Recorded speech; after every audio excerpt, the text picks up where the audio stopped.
कि आज इस बार जो वोटिंग होगी, तो वो सिर्फ़ और सिर्फ़ ये है कि युवाओं के रोज़गार पर पूरी तरह से निर्भर है कि जो 17 सालों में, 18 सालों में जो युवा आज भटक रहे हैं, परेशान हैं रोज़गार के लिए, अपने काम के लिए, घर गृहस्थी चलाने के लिए, तो वो सुविधाएँ उनको नहीं मिल पा रही। वो पढ़ लिख कर शिक्षित तो हो गए हैं, लेकिन क्या है कि शिक्षित होने के बाद जो उन्हें चाहिए था, वो उन्हें पूर्ण तरीके से मिल नहीं पा रहा। तो इस वजह से इसलिए जो तो इस बार जो अगर वोटिंग अगर हो रही है युवाओं को लेकर, तो ये सिर्फ़ और सिर्फ़ रोज़गार के ब तो मध्य प्रदेश का युवा बहुत धैर्यवान है और उन्होंने 5 साल धैर्य रखते हुए अपेक्षा की निश्चित तौर पे कि इस सरकार को हमने वोट किया है, ये सरकार हमारे लिए नए रोजगार के आयाम स्थापित करेगी। लेकिन इस बार का चुनाव अपेक्षा की जगह उपेक्षा में तब्दील हो गया है। अब मध्य प्रदेश का युवा भारतीय जनता पार्टी की सरकार की उपेक्षा करते हुए माननीय कमलनाथ जी की सरकार को बनाने जा रही है, क्योंकि हमें पानी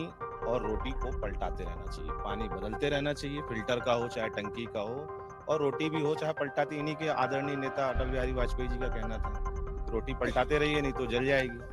अच्छा, दूसरी चीज में आता हूँ महंगाई पर। हमारी सरकार के समय केंद्र में सरकार थी, यूपीए की गवर्नमेंट थी, 400-450 रुपए का सिलेंडर मिला था। अब अचानक ऐसा क्या हो गया, ये 1100 का मिल रहा है।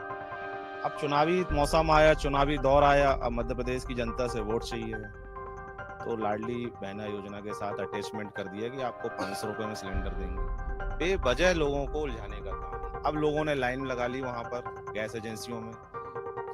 अधिकतर गैस कनेक्शन पुरुषों के नाम पर हुआ करते थे, लेकिन अब ये योजना आ गई तो महिलाएं वहां जाकर के अपना नाम चढ़वा रही हैं। ये बेवजह का तनाव, उसमें भी पैसा दे रहे हैं, उसमें भी फाइनली लास्ट में गैस एजेंसियों का ही फायदा हो रहा है कि जो एक शुल्क लग रहा होगा उनको नए कनेक्शन का, वो उनका फायदा हो रहा है। तो कहीं ना कहीं ये भारतीय जनता पार्टी की सरकार चाहे प्रदेश में हो चाहे केंद्र में हो, ये किसी सिंगल व्यापारियों को आगे बढ़ाने के काम में आम जनता को झोंक देती है। तो मेरा तो अब युवाओं से आग्रह है कि अब अपेक्षा का दौर नहीं है। अपेक्षा बहुत कर ली, हो गया 10 साल 15 साल एडमिशन लेने के बाद बेरोजगार होके ओवर एज हो गए, नौकरी से बाहर हो गए लोग। अब तो उपेक्षा करने की जरूरत है और इस बार मध्य प्रदेश का युवा मन बना चुका है, बदलाव है। और मामा कि आज जो ये लाडली बहन के जो पैसे दिए जा रहे हैं, ये अभी दिए जा रहे हैं। जब कोरोना काल था, उस समय क्यों नहीं दिया गया? उस समय भी सरकार थी, हमारे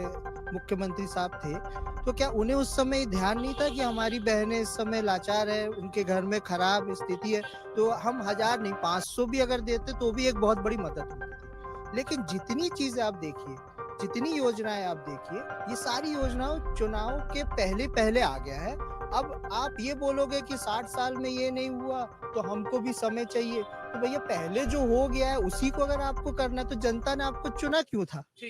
अगर आप ये वीडियो YouTube पर देख रहे हैं तो हमारे चैनल को सब्सक्राइब करें और बेल आइकन को दबाना ना भूलें। अगर आप Facebook पर ये वीडियो देख रहे हैं तो हमारे पेज को